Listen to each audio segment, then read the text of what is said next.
everyone. Let me know if you can all see me, hear me, everything okay. Welcome back to Apolla's Odyssey, and doing my third live today. So there's a lot of crazy things going on in the world. Oh, Tamu Nianingay, good to see you here. I did my first live show forever ago with Tamu, so it's good to be here. Good to be here. Like I said, make sure everyone just let me know if you hear me okay. Just want to make sure things all good. But yeah, so there's a lot going on in the world in regards to full disclosure right now. A lot going on politically, and I do a lot myself in politics. So I just wanted to kind of spend today's live, since there's so much going on with everything in the world, so much going on politically, and everything coming out with full disclosure. I really just want to get into kind of my side of how I came into understandings of different things in regards to full disclosure and what exactly full disclosure is. My thoughts on things politically, although I don't want to get too political on this show. The reason why I feel I need to is just because when it comes to the UFO side of things and the disclosure movement, everything that's happening politically right now, it all falls down from that. I mean, it all has to do with what's going on up there with the ETs, and that's all kind of why certain things are happening right here in our government. So this is why I wanted to do this show today. So some things I want to get into is this sort of announcement that was made by someone in the government in Israel in regards to full disclosure. And I'm just going to go ahead and read that article to you all. And then I really want to talk about how basically how things have progressed the last few hundred years, which has led to where we are politically, and how that has to do with full disclosure, and then relate that back into what's going on right now with the pandemic, whatever you want to call it.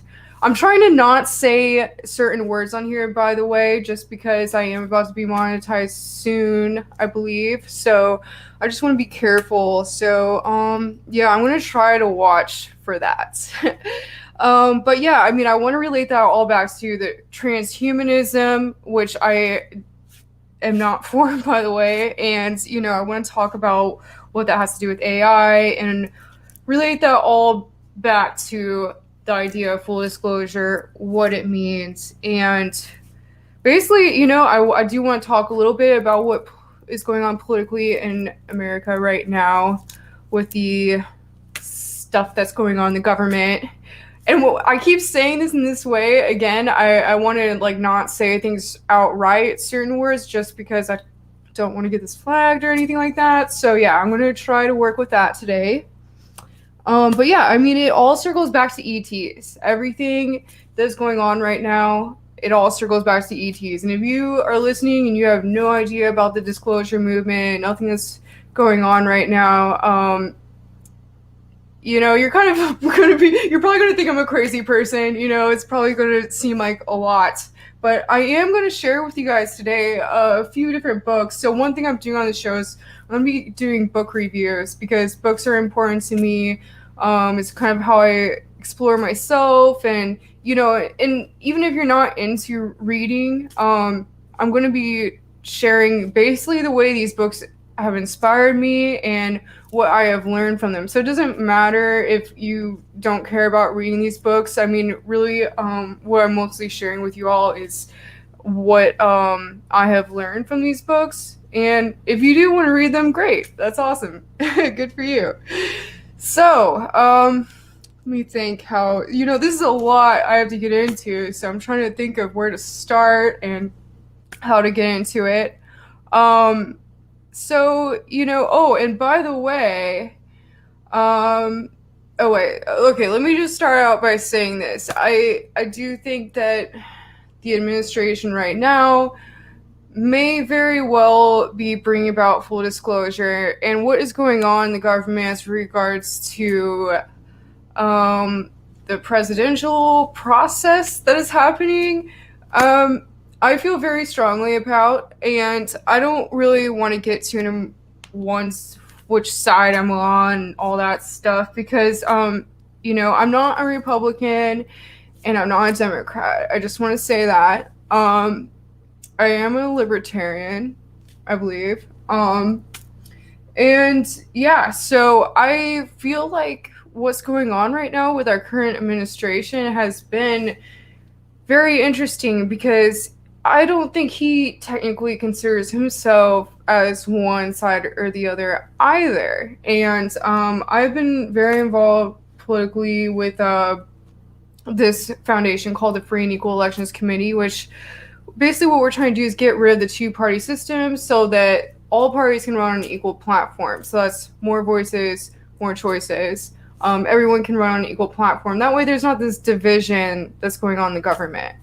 But I think that since our current administration, it solidified everything to me when the mainstream media came right out and was against him. Because I am not for... I feel like, obviously I'm sure a lot of people on this chat understand that there is a sort of globalist element that is kind of in control of things on Earth right now, which, like I said, everything relates back to the ETs. And, the ETs are obviously behind these powers that be, which may not really be the ones that are in power, but more puppets. And, we have to look at things like that. But yeah, so, there's been this sort of globalist group that has been, kind of running things since really, the beginning of humanity, because there's always been these ETs that have been behind certain people and, trying to push humanity in certain directions throughout time.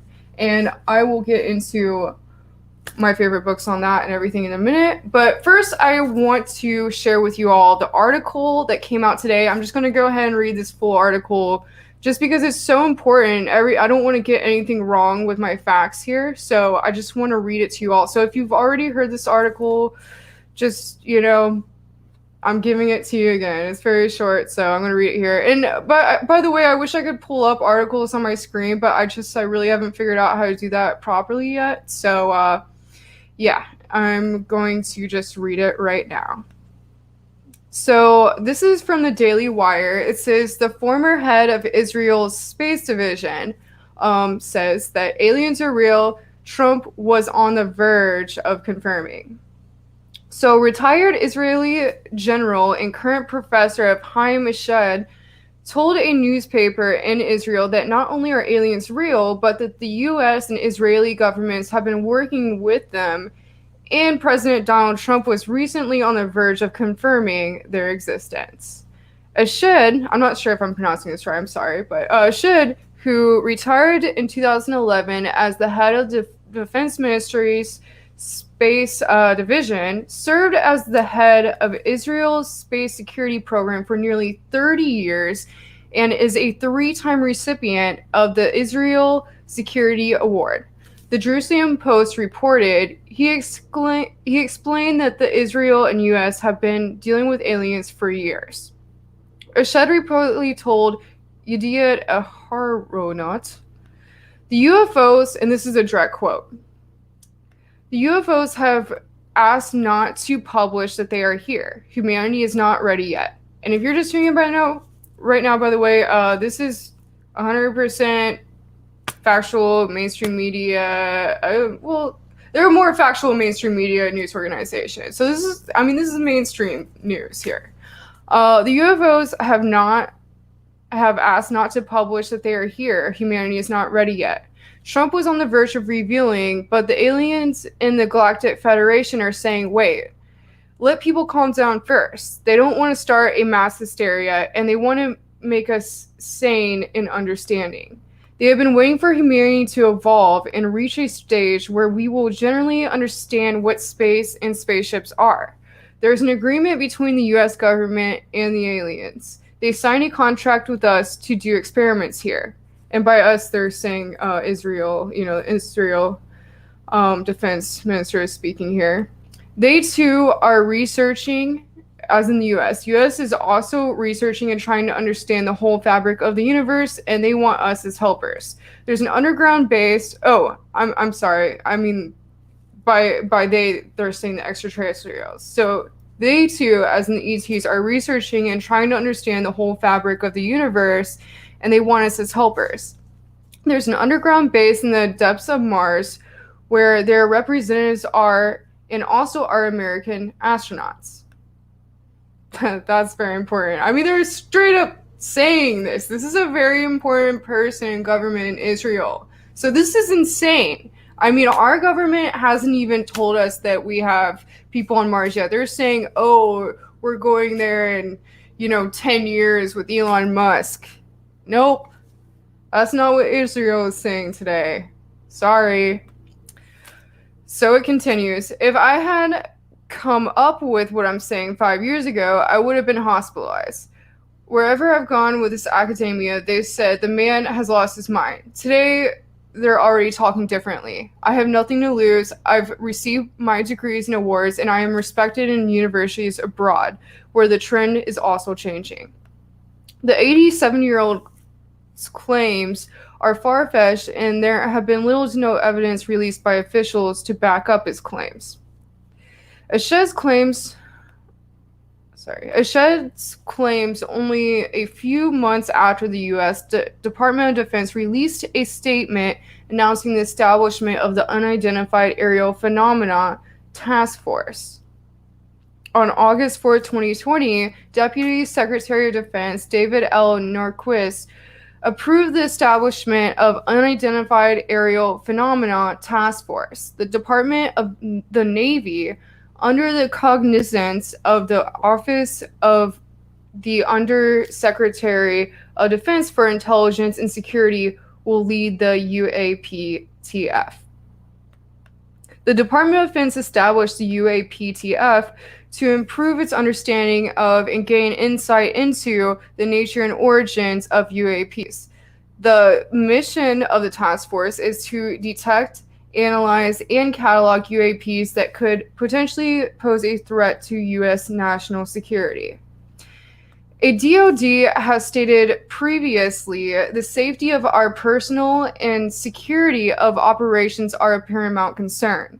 The Department of Defense and the military departments take any incursions by unauthorized aircraft into our training ranges or designated airspace very seriously and examine each report. This includes examinations of incursions that are initially reported as UAP when the observer cannot immediately identify what he or she is observing. And this is the most important part yet. So during an October interview on Fox News, host Maria Bartiromo asked Trump about the task force and whether UFOs were real. And, quote, "Well, I'm going to have to check on that," Trump replied. "I mean, I've heard that. I've heard that 2 days ago, so I'll check on it, and I'll take a good, strong look at it." And then he continues, "I'll tell you this. We now have created a military, the likes of which we've never had before in terms of equipment. The equipment that we have, the weapons that we have, and hopefully, hope to God we never have to use them." And so there's more it gets into here. But there's that. And this is wild. I mean, okay.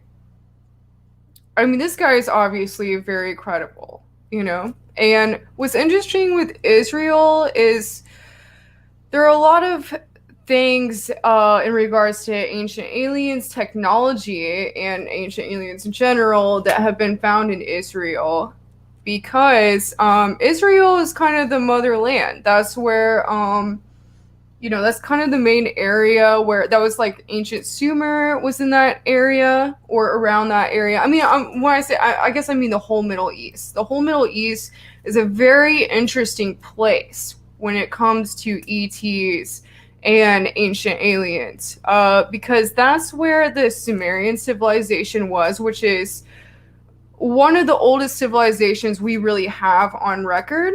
I mean, they're not really that old in comparison to like Lemuria or Atlantis, but we have a lot of evidence that has come out about them, and a lot of what they has been uncovered with Sumerians has to do with ancient aliens. They talk about these gods that have come to our planet and were there during that time.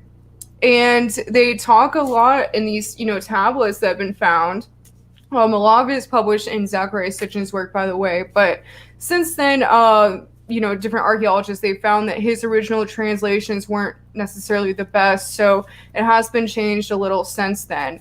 But that's definitely something interesting to look into. There was a lot that really happened in our ancient past in regards to ETs and extraterrestrial phenomena. And I mean, really, what they say is that these different ETs came here in our ancient past and helped seed our race. And, who knows what the exact truth is, but it's been a common consensus from a lot of researchers and whistleblowers and people that have come forward that basically humans are kind of like have been seeded by 12 different races of ETs or more, and that our DNA all is kind of, from these 12 races, and, probably more since then. And I think that's what's interesting with like 23andMe and these different ancestry sites.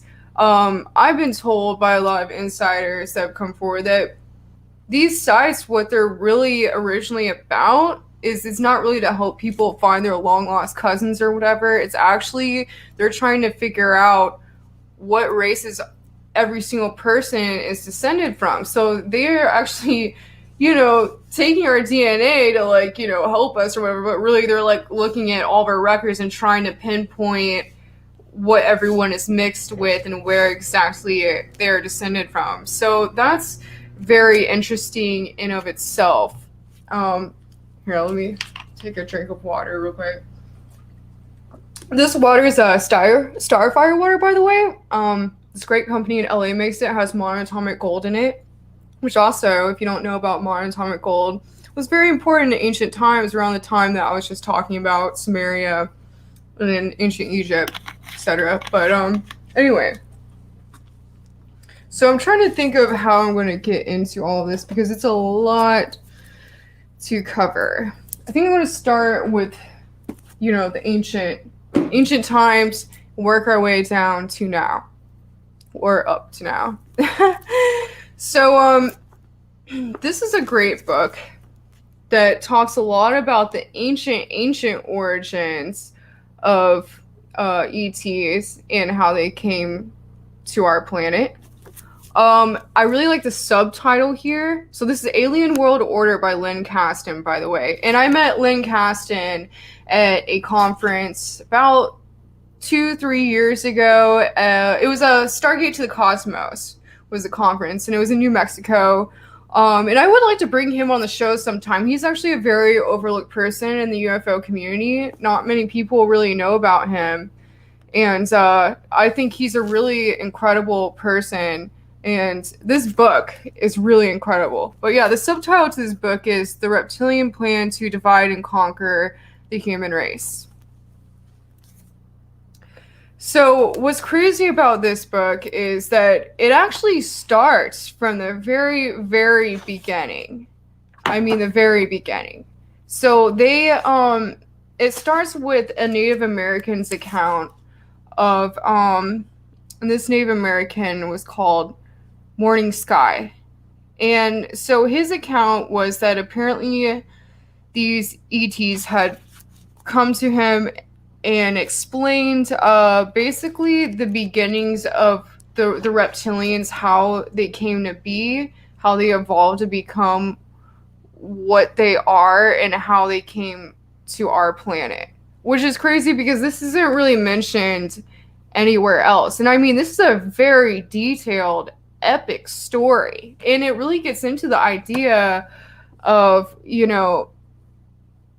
matriarchal societies or matriistic societies in comparison to patriarchal societies. So apparently, and I'll just kind of go over things a little bit, but what's very interesting about this, which he says in here, is that reptilians were actually, they're kind of more of an insect-like species at first, and they started evolving, and at a certain point it was actually the female reptilians which took over, because once they evolved to a certain point, apparently they had some sort of poison, which was very strong, that they could use to, like, kill very easily. So they kind of took over, and there was like these crazy like queen reptilians, and they start going out to other planets. It's really amazing because they explain in detail how they start going out to other planets, and they basically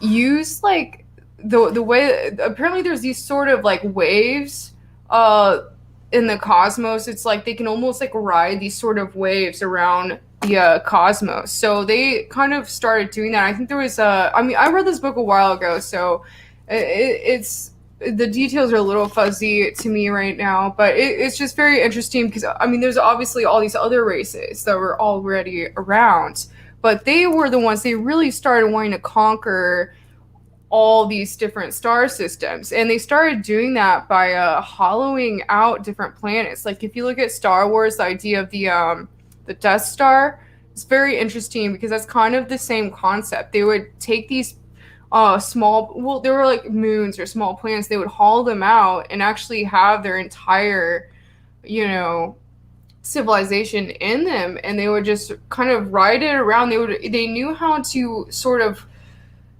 I don't know the best way to say this, but ride the waves around the universe. There's like these sort of cosmic waves that they could just kind of drift with. So they learned how to do that, and they knew how to do that very well.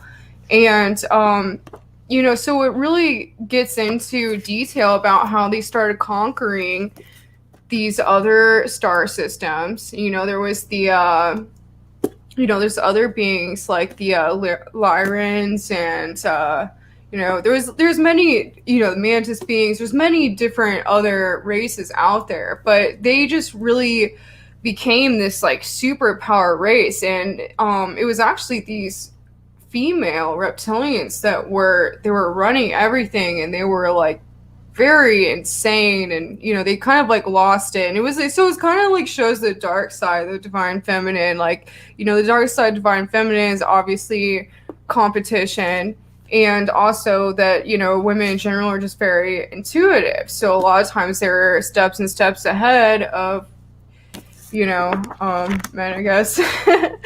So it's very interesting because it just kind of goes through the whole history of how all they kind of fought for control over all these different star systems and really took over.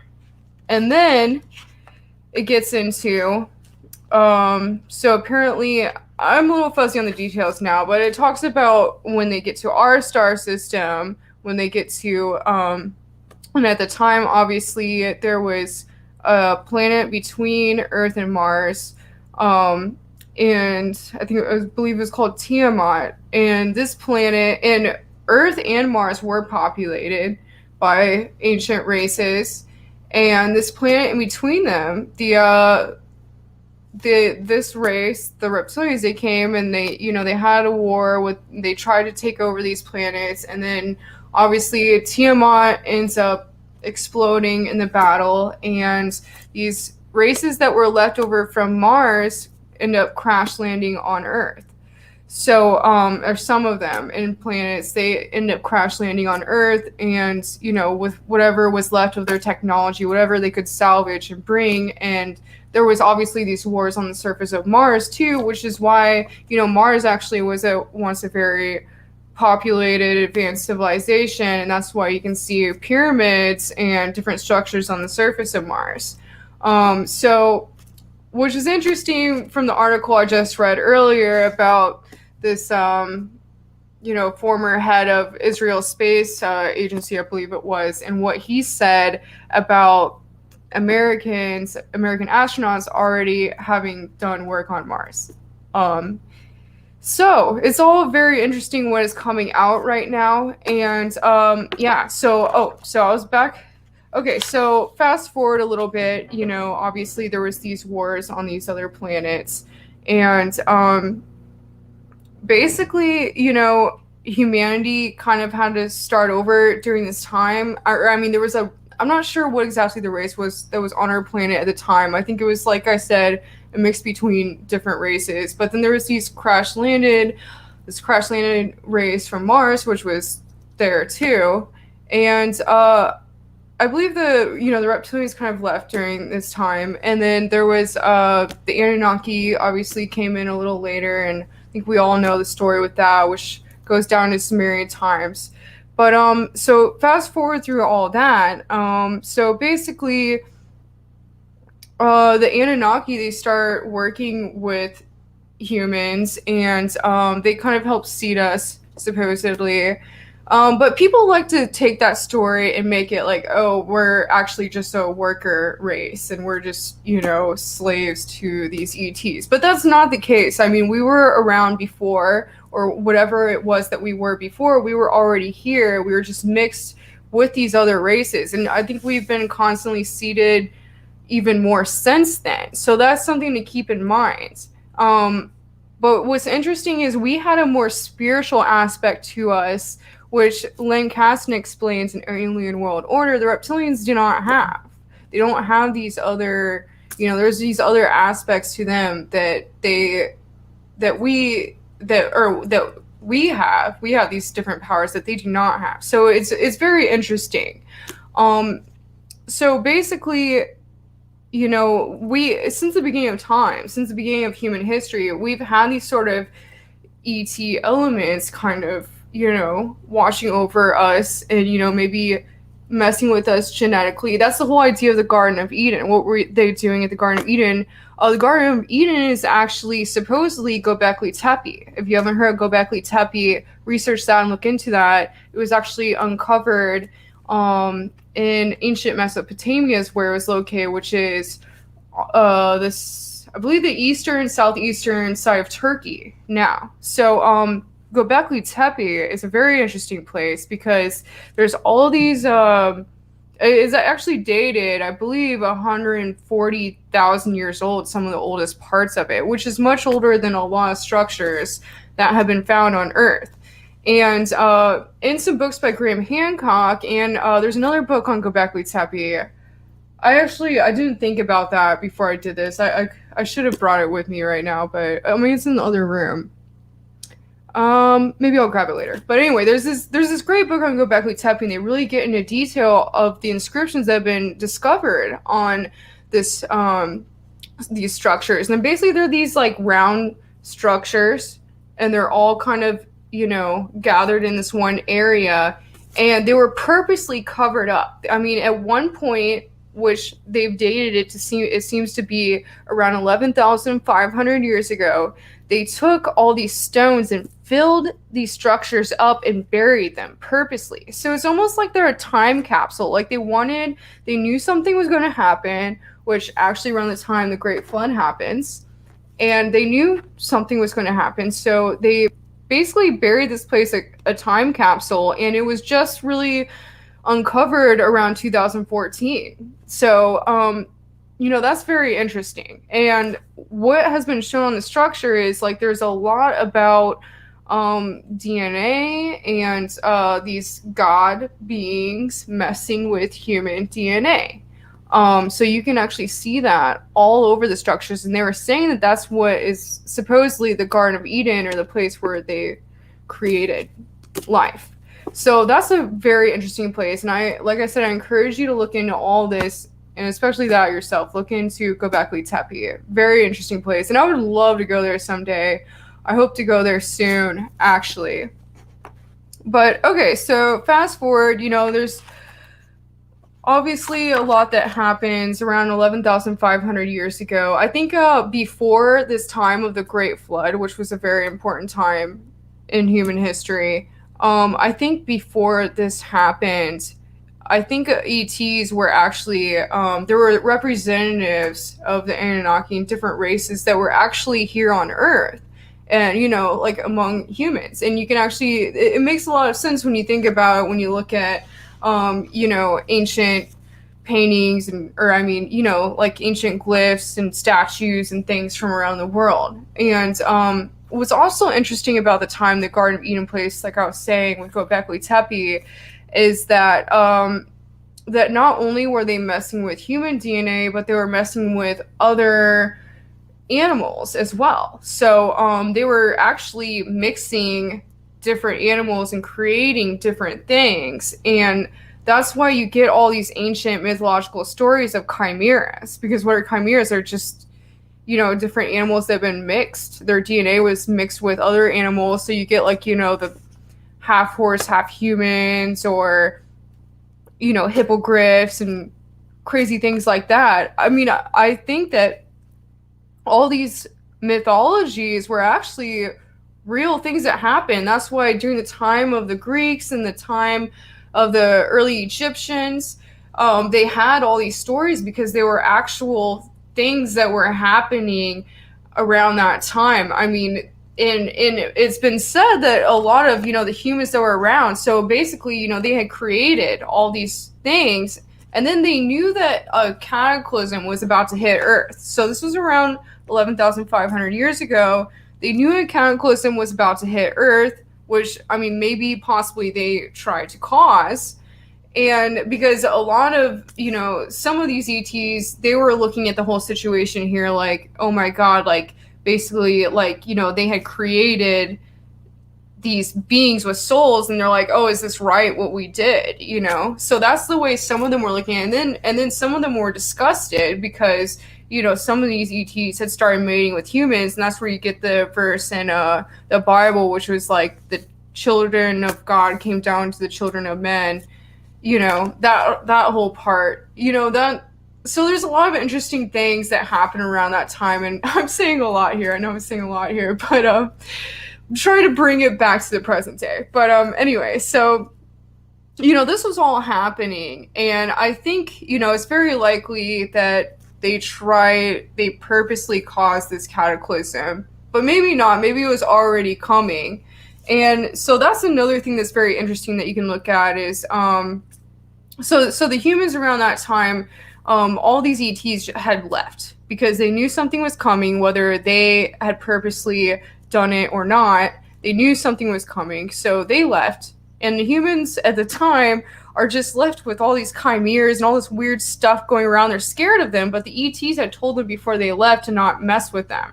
So they waited for them to die off, and that's a very interesting place in Egypt. Actually, is the avenue. No, it's somewhere around the Avenue of the Sphinxes. There's actually this area where they found bones from these different beings that were half one animal and half another. They had actually so the Egyptians, it was very important to them to mummify everything, like even animals that died, humans that died, obviously, but even animals like crocodiles, everything. Whenever they died, they would mummify them because they wanted them to come back. That's how they believed that they would come back if they were mummified. But there's this certain area in Egypt where there's been found these bones that are mixed from different creatures that were actually poured over with asphalt. Like, they didn't mummify them, they poured them over with asphalt. And it was from around this time period I was just talking about. So, that's very interesting. And so basically, all this is happening, and then the Great Flood happens. And with the Great Flood, Graham Hancock really explains this well in his book, Magicians of the Gods. I should have brought that over here too. I didn't know I was going this far back. But Magicians of the Gods, he explains how basically he goes very into detail about how every ancient civilization around the world around 11,500 years ago had this story of this crazy flood happening. But what's interesting is that the cataclysm that actually hits North America the hardest, because North America at the time, there's ice caps over Canada on the top of North America. And so apparently what's been said and what he has found in his research is that a comet came into the atmosphere, or an asteroid had come into the atmosphere. And by the way, he was saying that this happens every time this certain planet that may have to do with a binary star system, that's a binary sun to our sun, comes around every 3,500 years or so, which is obviously Nibiru or Planet X, which has been associated with the Anunnaki. But anyway, so apparently every time this starts coming around, there's a lot of sort of junk that circles around this planet, and that is actually from the explosion of Tiamat, basically, is what's been said. And if you look at also an interesting thing about Tiamat, the planet between Earth and Mars, is there's an asteroid, the asteroid belt runs between Earth and Mars, and supposedly that's where Tiamat was, and when it exploded, it became the asteroid belt.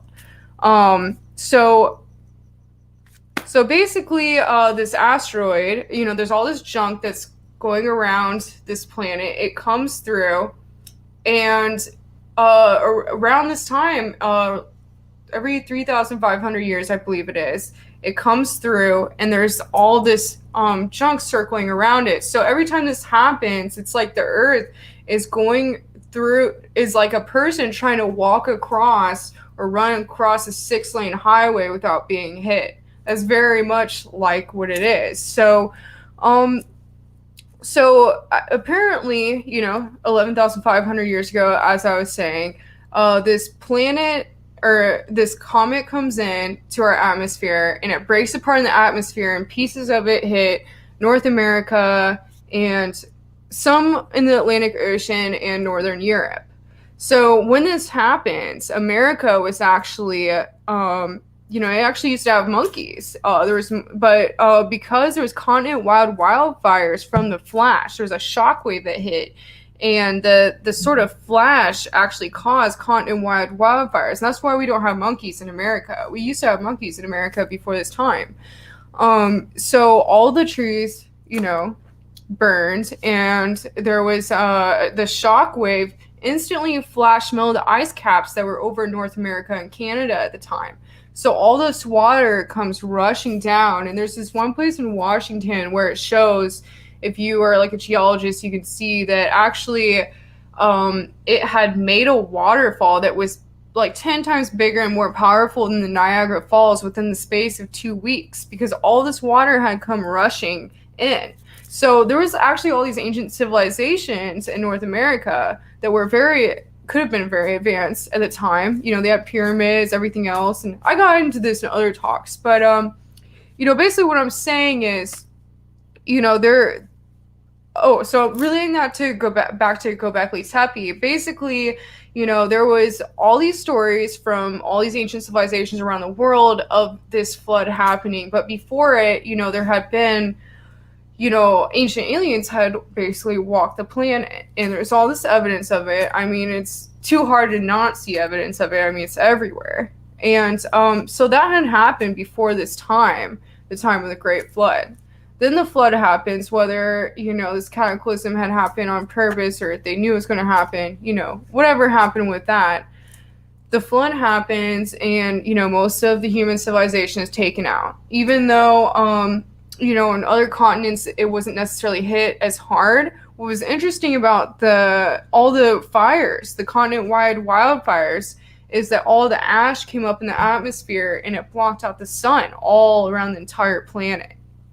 So, obviously, that caused days of darkness, and that would have killed off a lot of people as it was. And there's a lot of different stories about how different races on the planet had survived this occasion, which is also very interesting to look into. Oh, I'm sorry, the asteroid belt lies between Mars and Jupiter. Sorry about that. But yeah, that's correct. And yeah, so, there's just so many elements about human history, in the history of our planet that is overlooked these days, but you can see it in all the ancient art, ancient sculptures, and obviously, all these ancient civilizations are talking about basically living with these godlike beings. So who are these godlike beings? So, like I was saying, since the beginning of time, there has been alien agendas playing out on our planet. And, they've always kind of had, they have these different, there's these different bloodlines, obviously, that are very directly synded to ETs that, intermated with humans. And obviously, for a while, they actually had temples where these ETs would actually kind of reside in and reside over humans. And you can see that a lot in, Ancient Aliens, different shows like that. They get into very, very much into detail about all that. I mean, you can just look at the ancient Egyptian, structures, all the temples in ancient Egypt, and basically all around the world, it always shows these very large godlike beings kind of on thrones overlooking all the smaller human beings. And, they have these very specific temples made for them.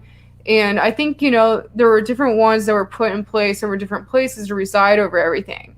But like I said, so after the Great Flood, they had left before the Great Flood had happened. And some people that may have remained were very direct descendants from their bloodlines, have part human, part whatever ancient race they were, ancient Anunnaki, maybe others, So it's very interesting, and, these bloodlines continue to this day, and there's always been these agendas being played out, and, who knows if these different races still have contact with us.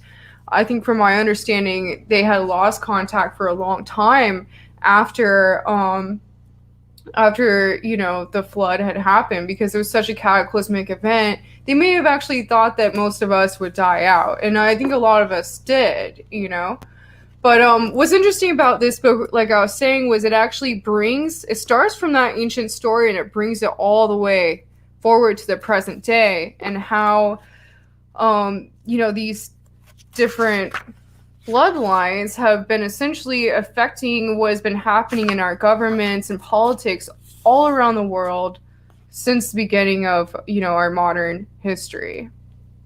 Here's some great pictures in here.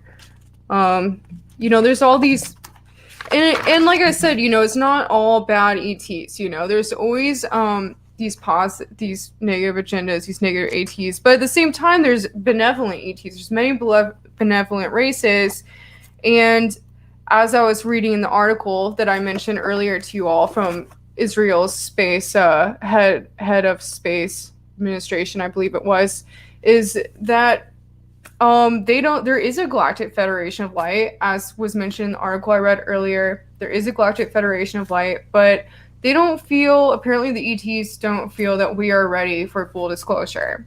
And I know there's some of us out here, we're like, wait, I'm ready for full disclosure. What about me? But it's just very interesting because, obviously a lot of people aren't ready for it. But let's just hope that, by people like me and, Third Phase of Moon, different shows I've been a part of, and there's many different shows out there right now that are trying their hardest, like we're all trying our hardest to help bring about full disclosure. And it's a lot to wrap our minds around. If you have just been, completely oblivious to all of this, and then you're just learning about it now, there's a lot going on right now. So, and like I said earlier, this all relates back to the politics and what is going on today. And okay, so I want to get into the link between that and here. So here's my next book I'm going to talk about here. Let me take another drink of water, actually. I hope you're all enjoying this. I know this is a lot. I'm just gonna kind of give you a little lesson in history because, why not? I just want you all to understand where I'm coming from and why I have the views that I have politically and why they're important to me. And like I said, if you're not part of this UFO scene and you're just tuning in, you probably think I'm crazy, but it's okay because I'm helping bring about full disclosure, and that's important to me, and it's going to happen whether you like it or not. These things are going to come out, and they are coming out. just the fact that the most popular show on History Channel is Ancient Aliens really says something. It really says something. And so I'm going to bring everything to the present day, okay? I'm going to get around to it. I think the next link here is, so after this fall had happened with Atlantis, and then, there's the Great Flood, and all this stuff happens. I didn't even get into Atlantis, but that's a whole nother story. So all this happens, and I think, before then, like regular, humans, we hadn't really had the ability to, obviously there was advanced technology at the time. You can see glyphs of it everywhere around the world. I mean, I went to Abydos in Egypt, and there's actually, glyphs of helicopters and flying saucers like on the ceiling. So, I mean, all these ancient civilizations, either, I don't think that they necessarily, maybe they themselves didn't have the technology, but it was the advanced like ETs that were coming here at the time that did, or maybe they did also. But okay, and then here's another way to look at things. It's like, okay, maybe there was an advanced civilization a long time ago here on Earth. I mean, imagine if our civilization, if a cataclysm hit it now, who would survive? Would it be, these scientists and, super rich people all over the planet? Maybe, maybe just people like you and me too that are, just, going about their everyday lives and don't really know much about like hunting and fishing. I mean, I know a lot about hunting and fishing, but people that just don't really have your average survival skills. I mean, obviously all those people are going to be the first ones to die. I mean, because they don't have any survival skills, no matter like how much money or how big of their house or whatever, they're not going to last. And then just think, okay, wood rots, metal rusts. I mean, what would even be left? I mean, metal rusts after like 200 years, wood rots. So whatever we have left, it's going to be in stone. So that kind of goes to show you why these ancient temples are still around the world. But then, like I said, like what's interesting about America and why there's no evidence of an advanced civilization in America is because it's all actually covered by layers and layers of sediment, because this flood had come and washed out everything and, just put all these layers of sediment all over everything. So it's very interesting. And, it's very likely that we actually had space travel technology, or even just, it could have been the same or different versions of airplanes and things like that back then. And it wasn't just advanced ETs coming to our planet that had these things. So that's just something interesting to think about.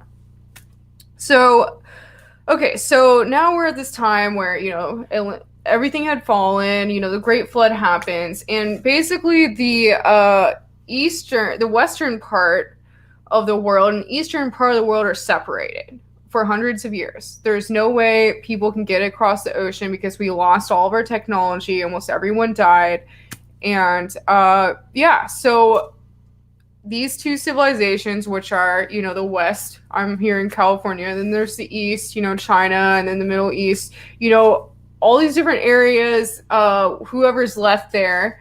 It's said that the Atlanteans kind of split out and went different directions to try to retain the knowledge to bring down through time. So I think that's interesting. They say that they became the Druids, and northern Egypt and southern Egypt was the Lemurians supposedly. And but that wasn't even further past time. But so then there's these civilizations with the elongated skulls that have been found in South America, and giants. I got into this in another interview before, but giants were found all around the world.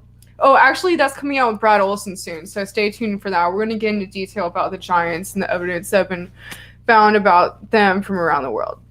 So, all these things are going on, and then all these chimeras, obviously, after the Great Flood, they had all kind of died out, but then that's where you get the Greek mythology and the Egyptian mythology of these different chimeras that are found around the world, and they end up dying out. And what remains of, the ancient aliens that come to our planet, essentially kind of becomes lost throughout time. But there's these secret societies that are put around the world to help kind of retain this knowledge, and they want to keep it to basically pass it down to future humanity. And it's crazy how fast, we lose this knowledge. I mean, a lot of us, like, I don't even know what my great great grandmother's name is. Just think about it. It's like things don't really last through generations very well. So, like I said, the East and the West were separated, and the main part of these secret societies, which started as the Egyptian mystery schools to retain this ancient alien knowledge and this ancient alien bloodline, goes down throughout time, ends up becoming, a different, I don't want to say the word, I don't know, Edge of Wonder says Illuma donkey, I'll just say that. So they become these other societies that control Europe, and they're in control of a very particular part in Europe. So that's where everything kind of becomes centered for a long time. And, obviously there's other things going on, other elements that are in control of Asia. And I think that has a lot to do with these, I think they call them a Dragon Society, which is their version of these secret societies. So they have that going on there as well. And so, everything kind of happens in Europe. And there's this certain group in Europe that wants to get away from this. They see what is going on with these secret societies. And, not all secret societies are necessarily bad. Not all Freemasons are bad. But it's really the higher up. And like I said, it all relates back to the ETs. So the ETs, like these bloodlines that are still in control to this day, the Queen of England, obviously, all these people are direct descendants from this bloodline that are still in control of the planet, obviously. So, we have, these Rothschilds and these different names that, started kind of running everything in the world, funding different sides of the wars. And then so some people, they start realizing all this. They're like, okay, there's this dark element. These people, they want to control us and the human race. And people start kind of waking up to it. And they're like, what if we go somewhere else and try to get away from these people that are controlling everything that is happening? So this group leaves, and probably groups before that, and they find America.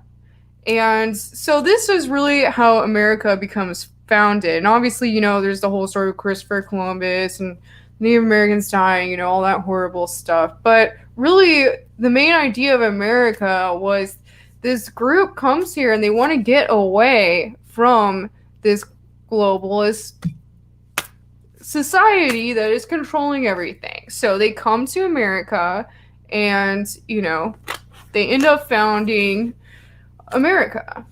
And so America was like an experiment. So this is the first time that this side of the world and this side of the world were able to become connected for the first time in many, many, many years. So this happens. And then basically, so there's a lot of stories, and this is Occult America. I've seen a lot of interviews by the guy who's written this, and he's really incredible, Mitch Horowitz. So he talks a lot about the esoteric side of America and what all happened with that. And what's interesting is apparently when the Constitution was being founded, so obviously, America was founded, but like England still wanted to be in control. The Queen, the elements of power in England and these societies in England still wanted to control this new place. But everyone that had come here, we were trying to get away from them. So, obviously there's all these wars, and it's the Americans against the British, and it's a very interesting time in history, and I'll get into that a little later. But so all this is happening, and then they end up writing the Constitution. Actually, my I'm not sure how many greats, grandfather was Rufus King. He actually helped sign the Constitution. But so they write the Constitution, Declaration of Independence, all that. And apparently when they were coming together to write this, it says in here, and many insiders from different societies around the world have come forward and said this, that apparently during the signing, ET presence actually appears in the middle of the signing of the Constitution. And a lot of people have talked about this. A lot of people have come forward and talked about this. So like I said, it all relates back to the aliens. And but apparently it was a benevolent ET that had come. And so like I said, it talks about that in this book, Occult America by Mitch Horowitz. And it's just very interesting because, you know, America became like an experiment. It was like, okay, how do we get rid of these sort of reptilian-run groups that control the world over here? Let's come over here and start our own thing and become this experiment that is not a part of all of that. So that's what America is. And that's what we were doing here. And, you know, we had to keep having, you know, different wars. We fought with the French right after we fought with the British. And it was very hard to keep control of this country. And obviously, as soon as the Rothschilds brought their central banking system into America around it was either 1908 or 1918, I believe, that's kind of when we lost control and these elements start coming back in. And if you don't know about the Rothschild central banking system, by the way, so they are obviously a secret society run group that has central banks all over the world, and almost every country has a central banking system except I believe it is 2 countries now, and they're both the countries that these darker elements that are at play are always trying to get us at war with, which is Iran and North Korea. Am I right in saying that? Yeah, Iran and North Korea. Iraq was on that list. That was taken off. You know, and like I was saying earlier, there's very interesting things that happen in the Middle East. And I forgot to say earlier that when we start warring with the Middle East back around 2001, so that was supposed to be around the time that the Nibiru is supposed to come back around, and there's actually been stargates that have been found in the Middle East around these areas, which we took control over, or America takes control over around that time. So that's something interesting. I'll get back into that later. But so we're in early America right now, and early America becomes this experiment to get away from these secret societies that control everything. But then obviously they end up working their way back into what we are doing here. And it's still an experiment of freedom. We still have freedom of speech to some degree, whatever is left of it.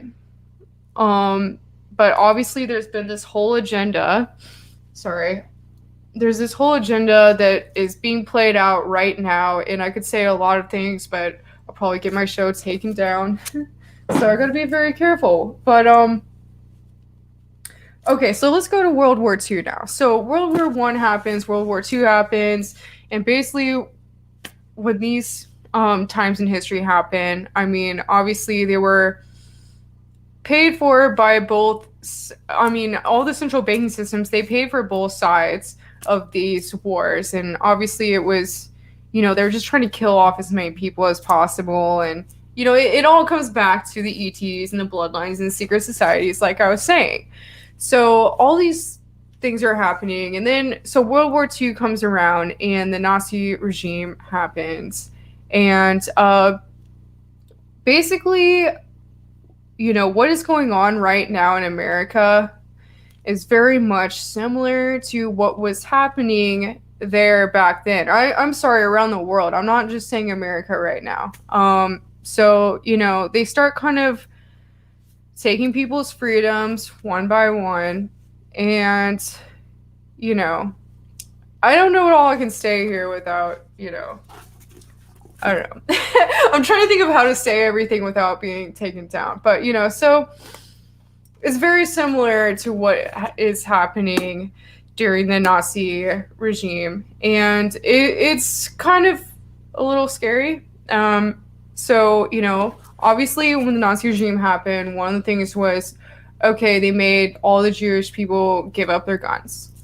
And so what happened last year and the year before, obviously there's all these school shootings, which were probably organized. And they're like, hey, everyone, give up your guns, give up your guns, give up your guns. And there's all these mass shootings. So, that's one thing that we can look at right now. So it's like the Nazi regime, but on another level, what's happening. And, and it's like 1984 is like our freedom of speech. Everyone's being deplatformed. And it's very similar to what had happened during that time when the Nazi regime started taking over. Obviously, there had been these different people. Sorry. Someone's calling me. But so there have been these different elements that were in control, and they kind of push everyone into being on their side. And I think a lot of these people, at first, they're like, oh, this is a great thing that's happening. And some of them were with the Nazis, and they made it out like it was this great thing, pro-Germany, whatever, they had all these agendas. They made it look like a great thing, and a lot of people were like, oh yeah, I'm a part of this, I'm all for this. And then, things obviously over time, as like all their rights are being taken away and people start getting taken off to concentration camps and all these horrible things start happening, people start realizing that, oh wait, this isn't a good thing. And obviously, there's these, a lot of people, they actually went with it. And they were kind of like these useful idiots, which obviously we have right now in the mainstream media and our government. Like I said, it's very much the same. And I know this very much in detail because of this book, which I read recently, Woman of No Importance. So I'm going to get into this in my Powerful Women in History series, but this book is very interesting because this is about a female spy from America that worked in France during World War II. And she actually, she was working for the British CIA, but she actually, witnessed a lot of really incredible things and actually was like the number one spy, the most sought after spy by the Nazis because she knew so much and she made so much happen. And so this book right here, it really gives you an insight into what it was like being in France during the Nazi regime. So, France, a lot of people don't really realize this now, like people my age, but France was very much in the middle of everything that was happening. And it was very interesting because at first, all the Jewish people were carted off in Germany and taken to the concentration camps. And then everyone in France are just kind of like, oh, this isn't really a part of, what we're about. And then the Nazis start coming in, taking over France. And it's really scary because they, all this propaganda starts being put out. And then a lot of people in France are going with it. And then some people in France are like, wait, this isn't right. I don't believe in what's going on here. And they were actually very few. A lot of people were going with the Nazi regime, and they all thought it was a great thing. And then there was very few, it wasn't a very high percentage of people that weren't with it in France. So there was this whole, it actually talks a lot in this book about how during World War II, there's this whole timeline, this whole story of what happened during World War II in France. But then there's a second, what they call a side plot, which is the French Civil War that happens during that time. It's not an official thing, but it's very much like what's going on right here, right now in America. So there's this one side that, thinks that basically they're brainwashed by propaganda and they've been going with it for so long. They think that what this side is a great thing. And after a while, they maybe start realizing, oh, maybe not so much, but they're pressured into it. And, they've already been used as a useful idiot. Their families have been paid off, whatever part of governments they're working for, they're being paid well. Whereas everyone that's not a part of this agenda is very much looked out. I mean, it's crazy how these Nazi elements had seeped into every part of the French society at the time. I mean, they knew what everyone was doing. They had people looking out on every corner. I mean, it was crazy what was happening. It was like if they thought that you weren't against, or that you were against the Nazi regime in any way, you would be taken and put in prison. And I mean, it's insane what was going on. But this, like I said, it was a gradual thing that happened over time. So like the people that weren't a part of this regime at first, that weren't with the Nazi regime, there wasn't very many of them. It took a while for this group, which became the Resistance, to grow. And like I said, it was a gradual thing. It was like most people, they were just going with the Nazi regime. They thought it was great. And then, there's this group that was like kind of like overlooked, and maybe they don't talk about, they weren't talking amongst themselves as much, or scared to talk about what side they were on, just because, most people, like the common thing was to go with this one agenda.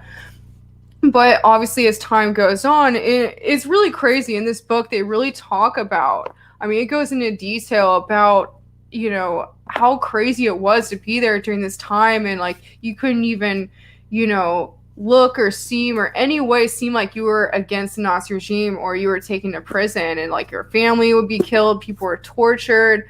I mean, it was crazy.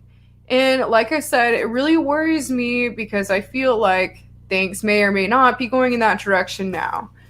And I say that because basically with World War II, when that happened, I don't think we didn't necessarily win. I mean, they said on the media and everything we won and all this, but really there was this project or operation called Project Paperclip, where basically, dark elements of the United States government saw what these Nazi scientists were doing, and obviously, and side plot. So it's been said that they started working with extraterrestrials around that time, and there's a lot of evidence on this, and darker extraterrestrials, by the way, the Nazi regime. And I mean, there's just tons of evidence on that. You can just go into the research wormhole yourself and look into that.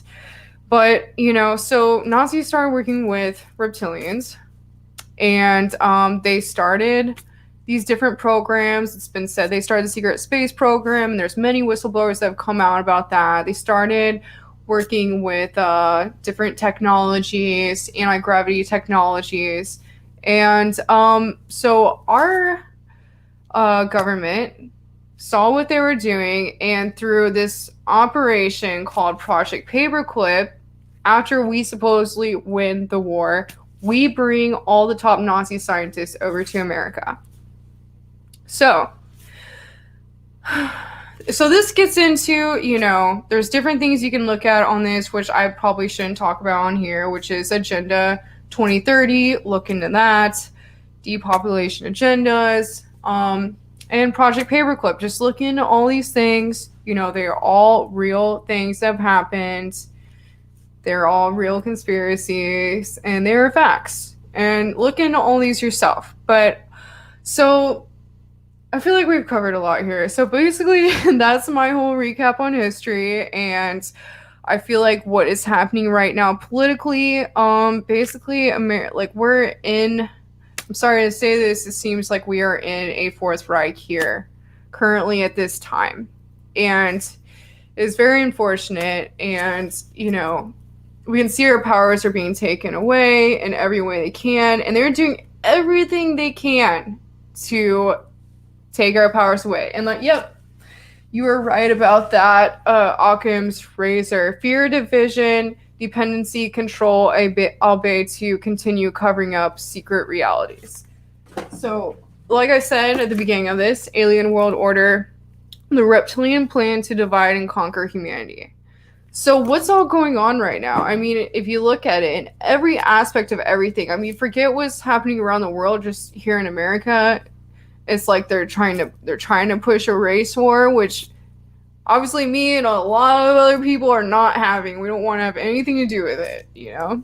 But obviously, you know, they're taking these different groups like Antifa and these different groups, and they're trying to push this agenda through like these different psyops. And, you know, I talked about this in the Charles Manson video I recently. So there's that happening. And then, you know, there's just all these different agendas that are being pushed very hard right now. And I can't talk a lot of it about it on here. And there's a lot I would like to talk about on here. But I'm going to make another show where I can get deeper into these things on a different platform. So stay tuned for that. But I just really felt like it was important to say all of this just because, you know, I'm worried about the direction that things are going in. I do feel like, you know, there's a lot of these psyops being run on us, and a lot of people don't realize why or what it is. And obviously a lot of people that are probably watching this, you guys are all for it, you understand. And you know, it's all divide and conquer is what it is. It's a divide and conquer strategy. It's a depopulation agenda. Look at the Georgia Guidestones, you know, just there's so much evidence of this. But at the same time, you know, I don't want to be so like fear-mongering about everything, because I think, like I said before, humans are very powerful. We have all these abilities, and these reptilians, you know, not in the way that we do. We are a very spiritual race, which actually we have a lot of abilities that we haven't really tapped into from what I understand, and a lot of insiders have come forward with. So, and by the way, Renee Cruz here, she's saying, mentioning a lot of different projects to look into. So there's Majestic 12, Project Blue Book, Manhattan Project, Philadelphia Experiment. So, you know, these are all things you can look into. And I'm just trying to give everyone a general, you know, look into these things, because, yeah, we all have to stand together, because it's a divide and conquer strategy, which has been going on since the beginning of our planet's history. I mean, maybe not our planet's history, but our planet's inhabited history, I guess you would say. And it relates back to ETs, what's going on now. So just, you know, be aware, everyone. And I just want to give everyone a general idea of what my understanding is on things, and why I am on the side I am on politically. I mean, I don't really want to come right out and say it, but, you know, maybe I guess I am. But, you know, I think there is a lot of fraud that is happening with what's going on politically right now in America. And, you know, it's because our certain administration has not been a part of this club, this secret club, or at least is doing whatever you can to oust the secret club that, you know, is controlling everything. And, okay, one thing I'd like to say here. I'm sure a lot of you have heard this, but I just want to say it one more time. This is JFK's Secret Society speech. It is just so important, so I just want to say it.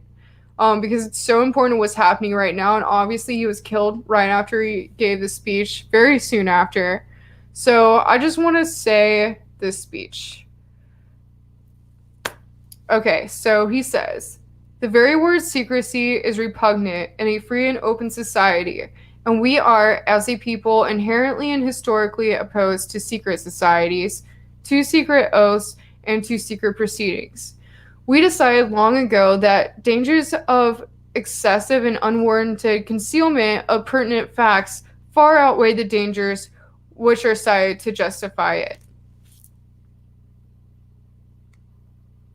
So that speech was just so important. What he said right there, I mean, that just sums it all up. I mean, America, like I said, we were an experiment.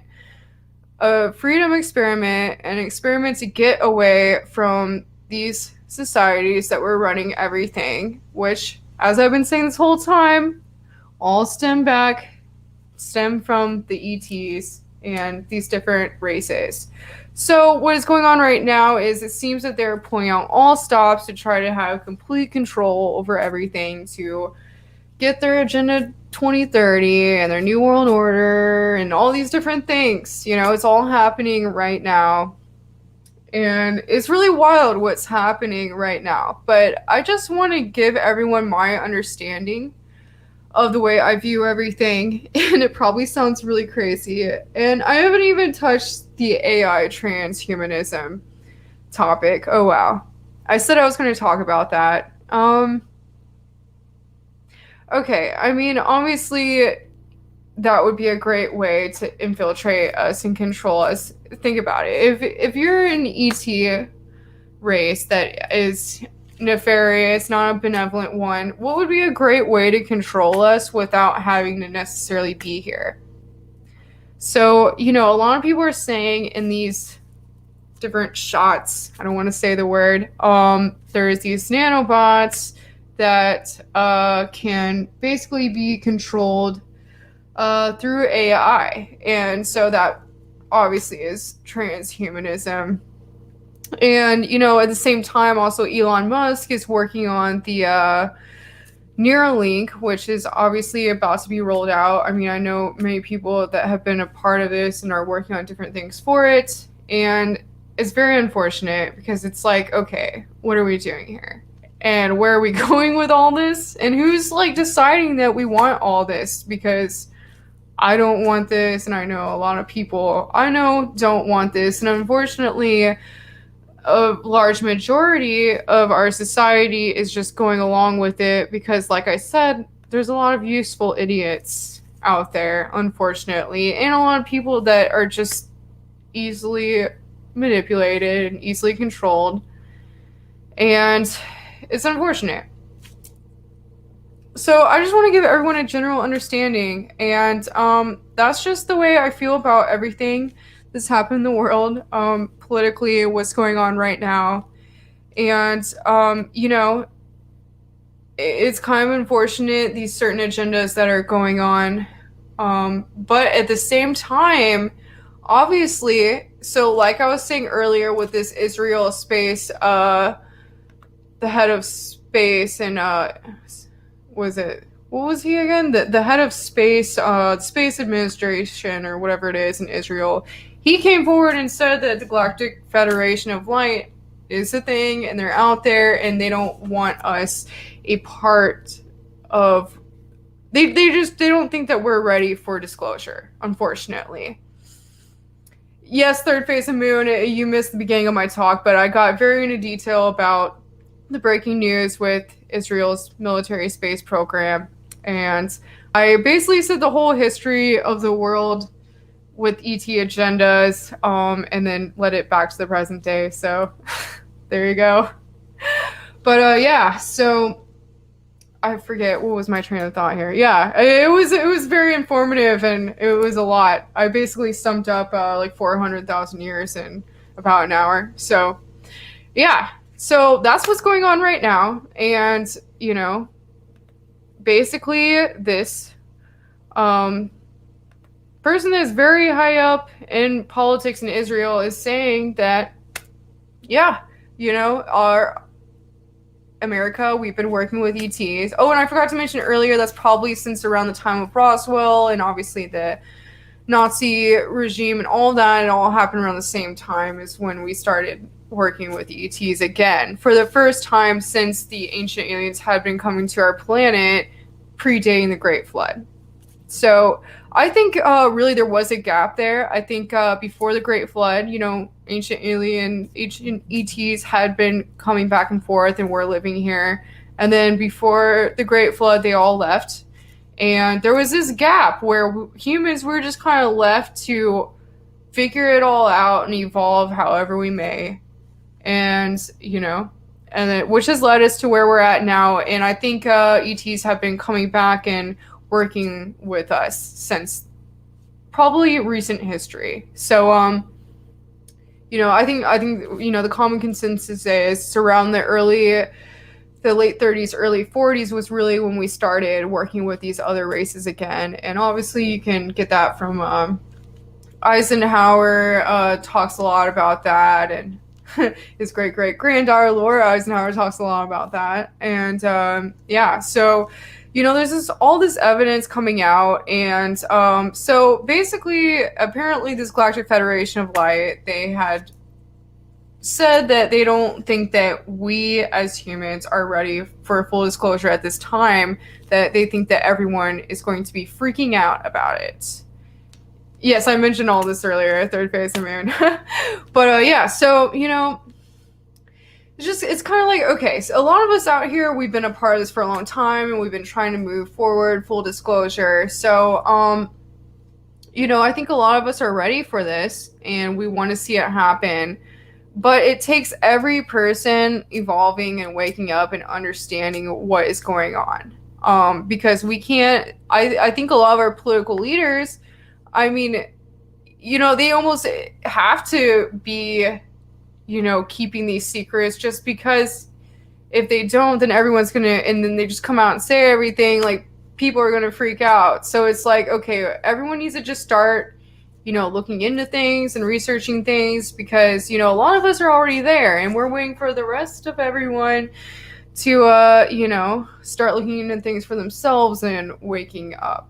And this is very important, because especially right now, I mean, there's this great awakening that's happening, which obviously these different powers that control everything are trying to stop in every way they can. They're trying to shut everyone down.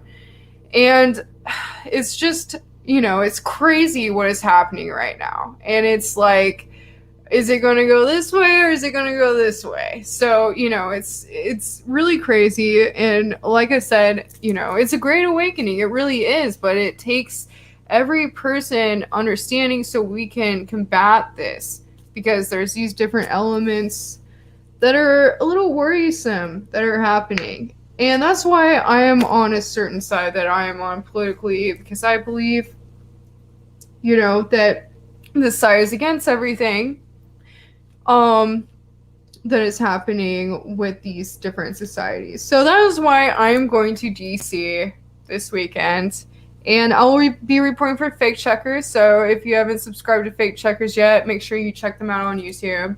And I will be there with my friends from Edge of Wonder. And like I said, I'm not getting really political on this show, but I just want everyone to understand how I see things and just a general history.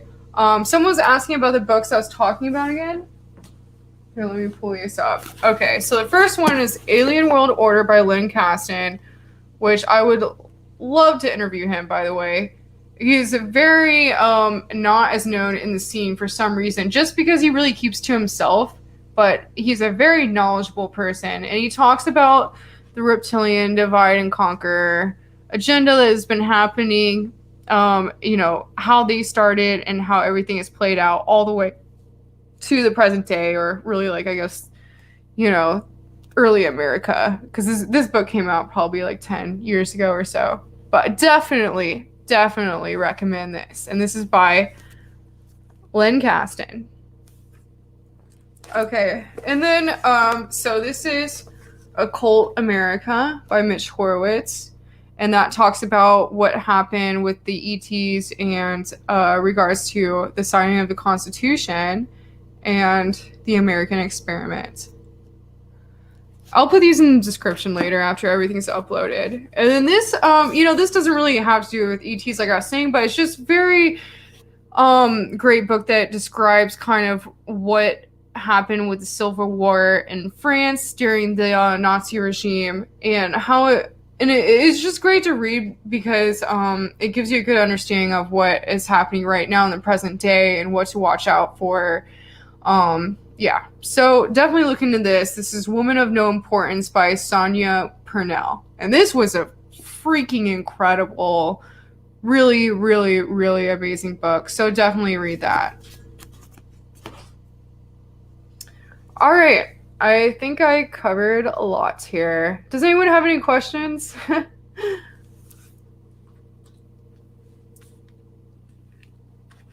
Thanks, Jean-Claude. I know it was a lot. I just want everyone to understand, where I'm coming from, and, just kind of my thoughts on everything. I try to, not say certain things, and, be careful with what I say because I'm just starting my platform. So it's really hard to get into what I want to get into without not saying the things that I want to be talking about.